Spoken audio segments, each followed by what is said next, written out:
Assalamualaikum warahmatullahi wabarakatuh. Halo anak-anak, selamat pagi semuanya. Bagaimana kabar kalian semua? Semoga kabar kalian selalu lebih baik lagi dari hari sebelumnya. Oke, anak-anak, bertemu lagi bersama Ibu pada pembelajaran tematik. Ya, betul. Yang mana kita masih di tema 4, subtema 3, subtema 2, mohon maaf, pada pembelajaran ketiga dan keempat.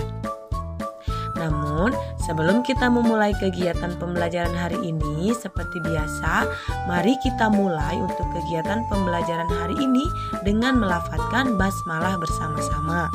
Bismillahirrahmanirrahim, agar setiap pembelajaran yang kita laksanakan bisa berjalan sesuai dengan apa yang kita harapkan. Nah, baik anak-anak, adapun untuk tujuan pembelajaran hari ini, Ibu harapkan pada pertemuan kali ini kalian mampu membaca teks tentang aturan yang berlaku dalam kehidupan sehari-hari di rumah. Kemudian yang kedua, Ibu harapkan kalian mampu melengkapi percakapan dengan kata tolong dan terima kasih. Yang ketiga, Ibu harapkan kalian juga mampu membandingkan dan mengurutkan bilangan, juga berlatih menghitung pola bilangan menggunakan tabel bilangan. Tentunya, agar tujuan pembelajaran ini bisa tercapai, Ibu harapkan kalian bisa menyimak dan memahami materi yang Ibu sampaikan pada pertemuan kali ini ya nak ya. Oke, kita mulai. Nah, di sini Ibu akan membacakan sebuah cerita, yang mana cerita di sini terlihat dari gambar ada dua orang anak. Ini adalah adik kakak ya, yang mana ada Hadi dan Bella, yang mana mereka itu sedang bermain bersama. Nah, apa ceritanya? Kita akan baca sama-sama ya. Bermain dengan kakak. Kak Hadi punya mainan. Bella punya mainan. Kak Hadi dan Bella bermain bersama. Saat bermain, mereka rukun. Kata ayah dan ibu, adik kakak harus rukun.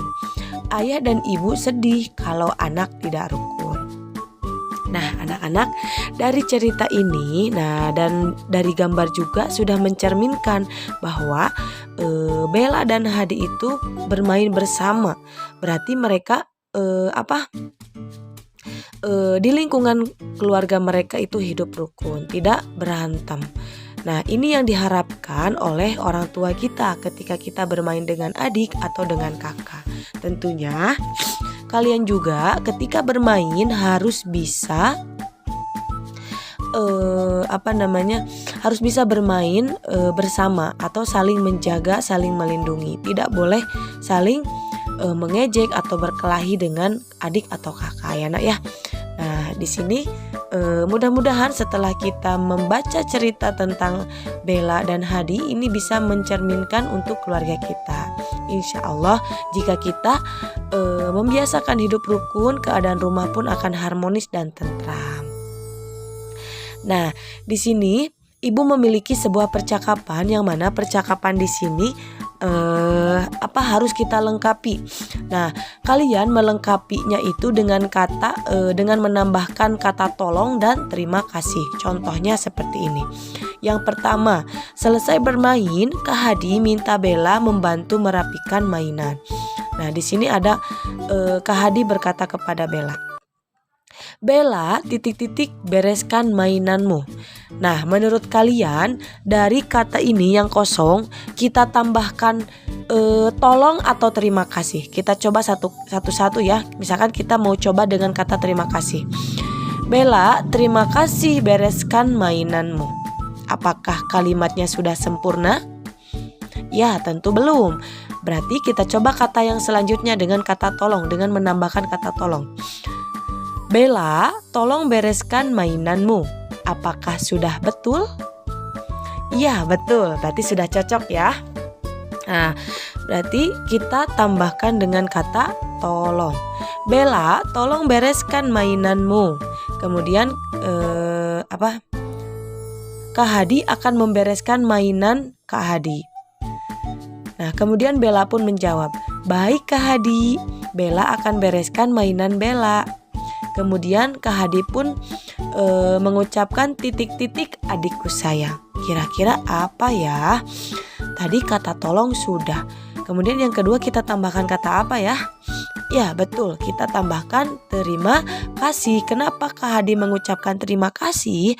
Karena ketika Kak Hadi meminta tolong kepada Bella untuk membereskan mainannya, Kak Hadi pun harus mengucapkan terima kasih. Jadi ketika kita sudah ditolong oleh orang, maka kita hendak berterima kasih. Paham? Ya, berarti di sini kita tambahkan terima kasih adikku sayang. Kemudian Bella pun menjawab, sama-sama Kak Hadi. Nah, kemudian yang kedua ada percakapan antara ayah dan ibu. Ayah mau ke pasar. Ibu minta tolong ayah membelikan buah apel dan rambutan. Ayah berkata seperti ini pada ibu. Bu, ayah mau ke pasar. Titik-titik, ibu beri makan ikan. Kira-kira di sini kalimat kata yang tepat untuk melengkapi kalimat ini apa ya? Apakah cocok dengan menggunakan minta tolong atau terima kasih? Ya, betul. Kita tambahkan dengan tolong. Bu, ayah mau ke pasar. Tolong ibu beri makan ikan. Kemudian ibu pun menjawab, baik ayah, ibu segera beri makan ikan. Kemudian ayah pun menjawab, titik-titik bu. Nah, biasanya ketika kita sudah minta tolong, kemudian kita ditolong, maka hendaklah mengucapkan apa? Ya, terima kasih. Lalu ayah pun menjawab, terima kasih bu. Nah, kemudian ibu pun berkata lagi kepada ayah, ayah, titik-titik beli rambutan dan apel. Kira-kira apa ya? Ya, ini karena kalimatnya ingin dibelikan, berarti tandanya ibu meminta tolong kepada ayah. Berarti ayah, tolong belikan rambutan dan apel. Kemudian ayah pun menjawab, baik bu, nanti ayah belikan rambutan dan apel. Tentunya di akhirnya juga ibu mengucapkan terima kasih kepada ayah. Nah, anak-anak, ini merupakan contoh percakapan yang baik dan benar ketika kita membutuhkan pertolongan orang lain. Tentunya jika kita memerlukan pertolongan orang lain itu hendaklah menggunakan bahasa yang baik. Kenapa? Karena jika kita meminta tolong kepada orang tapi menggunakan bahasa dan kata-kata yang kurang baik, itu akan membuat orang itu tidak akan menolong kita. Oleh karena itu, jika kita mau meminta tolong kepada orang lain, hendaklah kita mengucapkan kata tolong yang baik dan benar, dan kata-kata yang tidak menyinggung orang yang ingin dimintai pertolongan oleh kita. Ya, nah mudah-mudahan ini bisa membuat kita menjadi memperbaiki dari kata-kata. Entah itu kita meminta tolong kepada orang tua, meminta tolong kepada adik, meminta tolong kepada kakak, kepada siapapun. Jika kita membutuhkan pertolongan, ingin meminta pertolongan kepada orang lain, hendaklah menggunakan kata yang baik. Dan jangan lupa ketika kita sudah meminta tolong, maka kita harus mengucapkan terima kasih karena kita sudah ditolong. Paham nak? Nah, kemudian tentunya setelah kita mengetahui kalimat pertolongan dan tadi mengenai aturan-aturan ketika ada di rumah ya nak ya, tadi Kak Hadi sudah mencontohkan bahwa ketika selesai bermain itu merapikan mainannya. Itu merupakan aturan-aturan yang biasanya diberlakukan dalam kehidupan sehari-hari selama di rumah.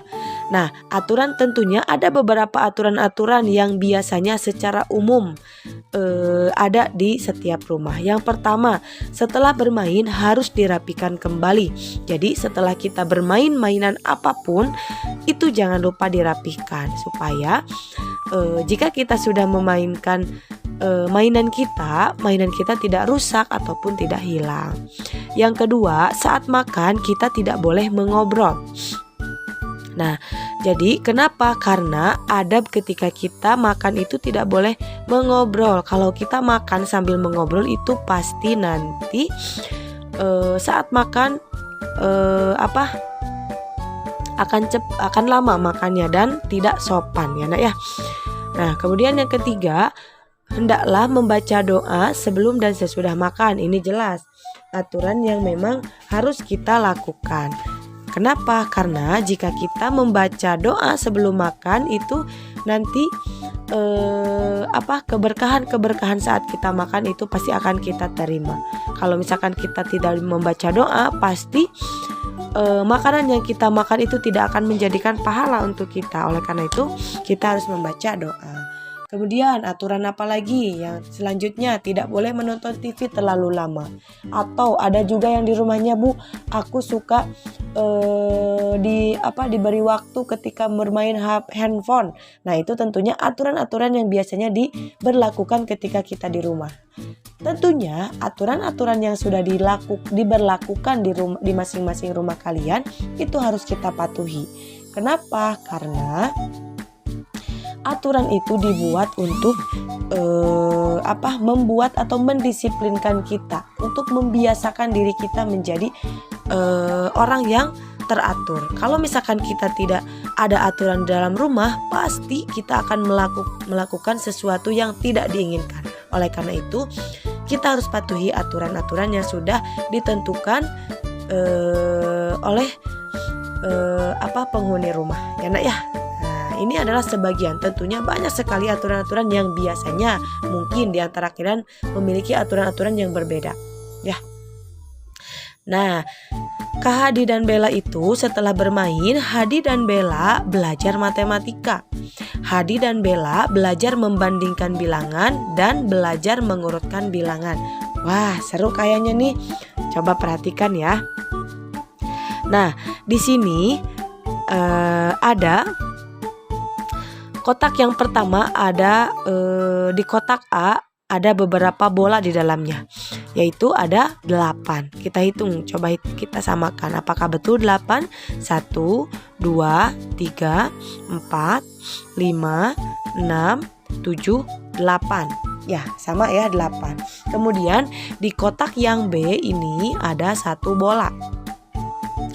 Yang kotak A ini 8 bola, yang kotak B 1 bola. Menurut kalian, dari kedua kotak ini apakah jumlahnya sama?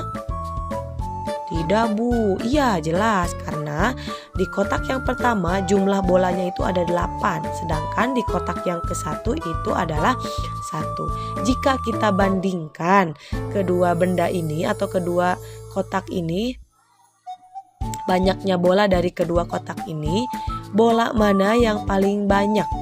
Apakah di kotak yang A atau di kotak yang B? Ya, betul, di kotak yang A. Kenapa? Karena jumlah bola yang ada di kotak A itu ada 8, sedangkan jumlah bola yang ada di kotak yang pertama ini ada 1. Jadi, dapat kita simpulkan bola yang berada di kotak A lebih banyak dari bola yang ada di kotak B. Oke, kemudian di sini ada gambar cangkir, yang mana cangkir yang ada di kotak yang A ini jumlahnya ada 6. Sedangkan di kotak yang B jumlah cangkirnya itu ada 9. Jika kita bandingkan kedua cangkir dari masing-masing kotak ini, cangkir manakah atau kotak yang manakah yang jumlah cangkirnya paling banyak? Apakah di kotak yang A atau kotak yang B? Ya, betul, di kotak yang B. Kenapa? Karena jumlah cangkir yang ada di kotak B itu ada 9. Sedangkan jumlah cangkir yang ada di kotak A ini ada 6. Sehingga jika kita simpulkan bahwa cangkir yang berada di kotak A lebih sedikit dibanding dengan cangkir yang ada di kotak B, atau 6 lebih kecil dari angka 9. Ini adalah penempatan dari suatu bilangan. Nah, jadi ketika kalian membandingkan suatu benda, kalian harus memperhatikan banyaknya suatu benda tersebut. Nah, bisa dilihat dari hitungannya. apakah lebih banyak atau lebih sedikit, atau misalkan kalian bisa menentukan jumlah dari masing-masing benda yang akan kita cari. Nah, kemudian Bella dan Kak Hadi setelah belajar mengenai membandingkan bilangan, nah selanjutnya Bella dan Kak Hadi itu berlatih matematika, yang mana mereka itu berlatih membuat pola bilangan. Nah, ayo berlatih membuat pola bilangan bersama mereka. Bella menggunakan garis bilangan untuk membuat pola bilangan. Lihat contoh yang dikerjakan Bella. Nah, di sini ada pola bilangan dari 1 sampai dengan 20. Ini sudah berurutan ya. Nah, kemudian di sini di kotak A ada angka 1, di kotak B ada angka 4, di kotak C ada angka 7, dan di kotak D ada 10. Sekarang perhatikan, lihat di kotak C dan D. Nah, di kotak C dan D, sekarang perhatikan di kotak C dan D. Yang mana kotak C ini adalah angkanya 7, kemudian yang D ini adalah angkanya 10. Kita hitung berapa jarak dari angka 7 ke 10. Nah, kita hitung dari angka 7 berapa kotak yang terlewati untuk mendapatkan atau menuju angka 10. Kita hitung 1. Nih, 1 kotak dari 7 ke 8 1. Kemudian dari 8 ke 9 2. Dari 9 ke 10 3. Berarti selisih dari angka 7 sampai dengan 10 ini adalah 3. Ya, betul. Paham ya? Kita perhatikan lagi. Di kotak C ini ada angka 7, di kotak D ini ada 10. Nah, untuk mencari selisih selisih dari bilangan 7 dan 10 nih, kita hitung berapa kotak yang dilewati dari angka yang akan kita cari ke angka yang paling akhir. Di sini karena angkanya 10, berarti kita hitung berapa kotak. 1, 2, 3. Jadi dapat kita simpulkan selisih dari angka 7 dan 10 itu adalah 3. Atau selisih antara kotak C dan D itu adalah 3. Sehingga pola bilangan di atas adalah pola bilangan lompat 3. Sekarang perhatikan di sini kotak B. Kotak B itu ada 4. Nah, nilai dari angka 4 ini didapat dari kotak A ditambah dengan 3. Coba, kotak A ini adalah 1. 1 ditambah 3 berapa? Ya, betul, 4. Tentunya, jadi dari masing-masing kotak ini dari A sampai D, ini adalah pola bilangan lompat 3. 1 berarti ditambah 3, lompat 3. Kita lompat ya, kita hitung dari 1 ke angka 4 berapa loncatnya. 1, 2, 3. Nah, berarti 3 kan ya? Berarti sama semuanya. Kemudian dari 4 ke 7, kita coba hitung. Dari 4 ke 7 ini 4. Mau dihitung loncatnya ke angka 7. Kita hitung. 1, 2, 3.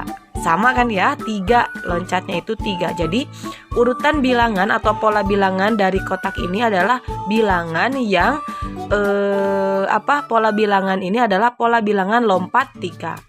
Sekarang kita coba contoh yang lain.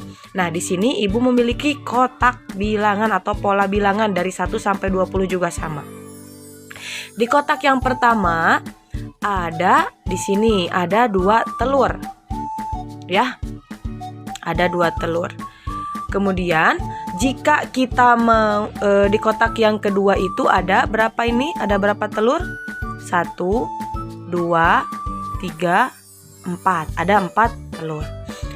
Nah, kemudian di kotak yang ketiga, coba sebelum kita mau mengisi telur yang ada di kotak yang ketiga, kita lihat dulu di sini kotak yang pertama ada 2, di kotak yang kedua ada 4. Sehingga jika kita hitung dari kotak 2 ke kotak 4, berapa kali yang atau berapa kotak yang dilewatinya, yang diloncatinya, atau lompat berapa? Kita hitung dari 2 ke 4. 1, 2. Nah, berarti ada 2 lompat 2. Berarti di sini jika 2 ditambah 2 sama dengan 4. Nah, coba siapa yang bisa mengisi telur yang ada di kotak ketiga jika kita menghitungnya atau pola bilangannya itu lompat 2. Coba, berarti kita hitung dari 4 lompat 2 lagi. 1, 2. Nah, berhenti di angka 6. Berarti di kotak yang ketiga ini telurnya itu ada 6. Kita buktikan. 1, 2, 3, 4, 5, 6. Betul ya? Oke, hebat. Selanjutnya di kotak yang keempat. Tadi di kotak yang ketiga ini telurnya ada 6. Berarti kita hitung loncat 2 dari angka 6. 1, 2. Berhenti di angka berapa ini? Ya, betul, angka 8. Berarti kotak yang ini adalah 8. Nah, ini untuk mengetahui atau menghitung pola bilangan. Jadi jika kalian mau mengisi pola bilangan itu, kalian lihat terlebih dahulu pola bilangannya itu lompat berapa. Kalau misalkan 3 berarti kita menggunakan lompatnya itu 3. Kalau misalkan lompatnya 2. Nah, ini mengenai pola bilangan lompat 2. Kalau tadi contoh yang pertama itu adalah lompat 3, kalau ini lompat 2. Jadi nanti ketika kalian mau mengisi, nah ini ketika kita mau menentukan pola bilangan, kita lihat dulu perbandingannya atau selisihnya atau lompatnya itu berapa kotak. Nah, ini contohnya seperti ini. Ini dari 2 ke angka 4, loncatnya itu 2 kali 1, 2. Begitupun nanti dari 4, berarti loncat 2 kali, berhentinya di mana? 1, 2, berhenti di angka 6. Gitu ya, begitupun seterusnya. Nah, jadi itu materi untuk hari ini. Nah, sebagai latihannya nih, supaya kalian bisa paham terkait materi yang Ibu sampaikan hari ini, coba kalian kerjakan di buku tematik 1D halaman 59, 60, dan 62. Nah, banyak Bu. Insya Allah jika kalian paham pasti akan mudah. Jadi kenapa Ibu memberikan tugas di 3 halaman ini? Agar Ibu bisa mengukur pemahaman kalian setelah dijelaskan. Dan Ibu harapkan kalian bisa mencoba mengerjakan sebisa kalian ya. Kalau misalkan ada yang tidak paham atau kurang paham, nanti boleh ditanyakan secara langsung. Ya, selamat mencoba dan tetap semangat. Mungkin itu saja yang dapat Ibu sampaikan. Mohon maaf apabila terdapat kata-kata Ibu yang kurang baik dalam penyampaian. Mudah-mudahan apa yang Ibu sampaikan bisa bermanfaat untuk kalian semua. Kita akhiri saja untuk kegiatan pembelajaran hari ini dengan mengucapkan hamdalah bersama-sama. Alhamdulillahirabbil alamin. Dan Ibu tutup dengan salam. Wassalamualaikum warahmatullahi wabarakatuh.